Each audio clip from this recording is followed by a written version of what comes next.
Power sharing ಬಗ್ಗೆ ಮತ್ತೆ ಚರ್ಚೆ ಬರ್ತಾ ಇರುವಂತದ್ದು ಕೇಳಿ, ಯಾರು ಪವರ್ ಶೇರಿಂಗ್ ಬಗ್ಗೆ ಮಾತಾಡಕ್ಕೆ ಹಕ್ಕಿಲ್ಲ.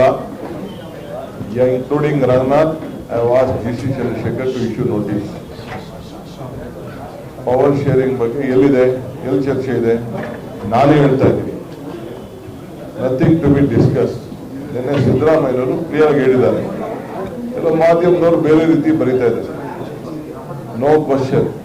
ಸಿದ್ದರಾಮಯ್ಯನವರು ಏನು ಹೇಳಿದ್ದಾರೆ ಅದೇ ಮಾತು. ಆ ಮಾತು ಮೇಲೆ ಇಲ್ಲಿ ಯಾವ ತರದ್ದು ಯಾರು ಚರ್ಚೆಯನ್ನ ಮಾಡಬಾರ್ದು. ಯಾರು ಮಾತಾಡ್ತಾ ಇದ್ದಾರೆ ಅವ್ರ ಪಕ್ಷಕ್ಕೆ ಡ್ಯಾಮೇಜ್ ಮಾಡ್ತಾ ಇದ್ದಾರೆ. ಅವ್ರ ಪರವಾಗಿ ಮಾತಾಡಿದ್ರು ಡ್ಯಾಮೇಜ್, ನನ್ನ ಪರವಾಗಿ ಮಾತಾಡಿದ್ರು ಡ್ಯಾಮೇಜ್. ಇದ್ರ ಬಗ್ಗೆ ಚರ್ಚೆ ಮಾಡಿರೋರು ಎಲ್ಲ ಪಕ್ಷದ ವಿರೋಧಿ ಕೆಲಸ ಮಾಡ್ತಾ ಇದ್ದಾರೆ. ಇಷ್ಟು ಹೇಳಲಿಕ್ಕೆ ನಾನು ಬಯಸ್ತೇನೆ. ಸಿದ್ದರಾಮಯ್ಯನವರು ಏನ್ ಹೇಳಿದ್ದಾರೆ ಅಷ್ಟೇ. ಅವ್ರು ಹೇಳಿದಾರಲ್ಲ, ಹೈಕಮಾಂಡ್ ಏನ್ ಹೇಳ್ತಾರೆ ಅದು ಕೇಳ್ತೀವಿ ಅಂತ. ಆ ರೀತಿ ನಾವೆಲ್ಲ ಕೇಳ್ಕೊಂಡು ಹೋಗುವಂತವ್ರು ಶಿಸ್ತಿನ ಸಿಪಾಯಿಗಳು. ನಮ್ಗೆ ಪಕ್ಷ ಇಂಪಾರ್ಟೆಂಟ್, ವ್ಯಕ್ತಿ ಇಂಪಾರ್ಟೆಂಟ್ ಅಲ್ಲ. ಸಿದ್ದರಾಮಯ್ಯನವರು ಅವರು ಹೇಳಿದ್ದಾರೆ, ನಾನು ಮುಖ್ಯ ಅಲ್ಲ, ಪಕ್ಷ ಮುಖ್ಯ. ಪಕ್ಷ ಏನ್ ಹೇಳ್ತದೆ ಕೇಳ್ಕೊಂಡು ಹೋಗ್ತೀವಿ ಅಂತ ಹೇಳಿದ್ದಾರೆ. ಅಷ್ಟೇ ಕೆಲಸ ನಾವೆಲ್ಲ ಮಾಡೋದು. ಹೈಕಮಾಂಡ್ ನಿರ್ಧಾರ ಫೈನಲ್. ನಿನ್ ಬಾಯಿ ನೀನ್ ಹೇಳಿದ್ನ ನನ್ನ ಬಾಯಲ್ಲಿ ಹೇಳ್ಸಕ್ಕೆ ನಾನೇನಂತ ಮೂರ್ಖನಲ್ಲ. ಹೇಳಕ್ಕೆ ನನಗೆ ನಾನು ಹೇಳಿದ್ದೆಲ್ಲ ಕೇಳಕ್ಕೆ ನನ್ನ ಕೈಲಾಗಲ್ಲ. ಬಿಜೆಪಿ ನವೆಂಬರ್ ಕ್ರಾಂತಿ ಫಿಕ್ಸ್ ಆಗಿದೆ ಕಾಂಗ್ರೆಸ್ ಆಗಿ ಅಂತ. ಬಿಜೆಪಿ ಪಾರ್ಟಿ ಬಿಜೆಪಿ ಕ್ರಾಂತಿನ ಅವ್ರು ಚರ್ಚೆ ಮಾಡ್ಕೊಂಡು ಹೋಗ್ತಾರೆ. ಬಿಜೆಪಿ ಪಾರ್ಟಿ ಏನೇನಿದೆ, ಅವ್ರ ಇಂಟರ್ನಲ್ ಪ್ರಾಬ್ಲಮ್ಸ್ ಏನಿದೆ ಅದನ್ನೆಲ್ಲ ಚರ್ಚೆ ಮಾಡ್ಕೊಂಡು ಅವ್ರ ಮನೆನ ಹೊಲ್ಕೊಳ್ಳಿ. ರಿಪೇರಿ ಬೇಕಾದ್ರೆ ಸೂಜಿ ದಾರ ಎರಡು ಕಳ್ಸಿಕೊಡ್ತೀನಿ, ಹೊಲ್ಕೊಂಡು ರೆಡಿ ಮಾಡ್ಕೊಳ್ಳಿ. ಸೊ ಈಗ ನಮ್ಮ GC ಚಂದ್ರಶೇಖರ್ ಇವರು ಹೇಳಿದ್ದಾರೆ,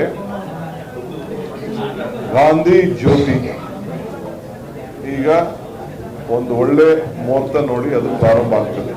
ಇವತ್ತು ಮಾಡಬೇಕು ಅಂತಿದ್ದು, ಇವತ್ತು ವಿಜಯದಶಮಿ. ನಮ್ಮ MLAಗಳನ್ನೆಲ್ಲ ಕರೆಸಿ ಅದೊಂದು ಪ್ರಾರಂಭ ಮಾಡಬೇಕು. ಅದಕ್ಕೆ ಮಾಡೋಕ್ಕಾಗಿಲ್ಲ, ಅದಕ್ಕೆಲ್ಲ ತಯಾರು ಮಾಡ್ತಾರೆ.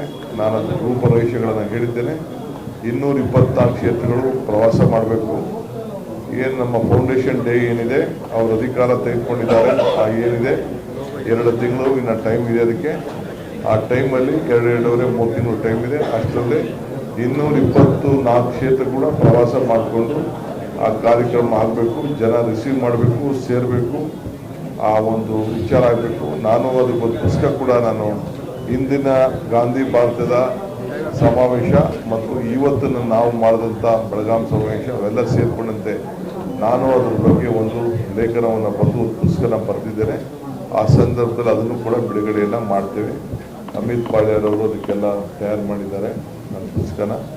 ಸೊ ಅದು ಕೂಡ ಬಿಡುಗಡೆ ಆಗ್ತದೆ. RSSಗೆ 100 ವರ್ಷ ಆಗಿರುವಂತ ಕಾರಣಕ್ಕಾಗಿ ಈಗ ಬಿಜೆಪಿ ನಾಯಕರೆಲ್ಲ ಗಣವೇಶಧಾರಿಯನ್ನು ಹಾಕೊಂಡು ಕಾರ್ಯಕ್ರಮದಲ್ಲೆಲ್ಲ ಭಾಗಿಯಾಗ್ತಾ ಇದ್ದಾರೆ ಸರ್. ಪಾರ್ಟಿದವ್ರು ಏನ್ ಬೇಕಾದ್ರೂ ಮಾಡ್ಕೊಳ್ಳಿರಿ, ನನಗೆ ಯಾಕೆ ಅದು ಬೇಕು? ನಿಮ್ಗೆ ಬೇಕಷ್ಟೇ, ನನಗೆ ಬೇಡ.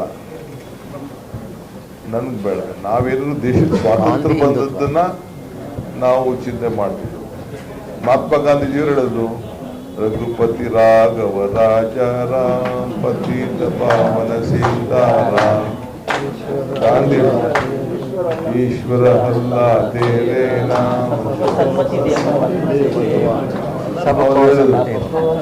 ಅವ್ರಲ್ಲ ಅಂತ ಮಾತಾಡ್ತಾರ? ಗಾಂಧೀಜಿಯವರು ಹೇಳಿದ್ದ ಹೇಳ್ತಾರ ಅವರು? ಬಿಜೆಪಿಯವರು ಅಲ್ಲ ಅವ್ರಿಗೆ ಮಾತಾಡ್ತಾರ? ಈಗ ತಾನೇ ನಾವು ನಾಡಗೀತೆ ಆಡೋದು.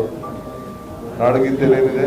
ಹಿಂದೂ, ಕ್ರೈಸ್ತ, ಮುಸಲ್ಮಾನ, ಪಾರಸಿಕ, ಜೈನ ಉದ್ಯಾನ, ಇದು ಒಂದು ಶಾಂತಿಯ ತೋಟ ಅಂತ ಮಾಡ್ಬೋದು.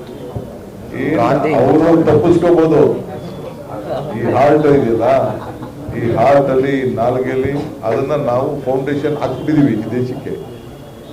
ಈ ದೇಶದ ಬುನಾದಿಗೆ ಇವನ್ನೆಲ್ಲ ಪದಗಳಲ್ಲಿ ಕೂಡ ನಾವು ಇಟ್ಬಿಟ್ಟಿದೀವಿ. ಅವ್ರು ತಪ್ಪಿಸ್ಕೊಳಕ್ಕಾಗೋದಿಲ್ಲ, ಅವ್ರು ಕಿತ್ತಾಕಕ್ಕಾಗೋದಿಲ್ಲ. ಅದರಲ್ಲೇ ಅವ್ರು ಜೀವನ ಮಾಡಬೇಕು. ಅವ್ರು ಇಟ್ಕೊಂಡೇ ಜೀವನ ಮಾಡಬೇಕು. Thank you.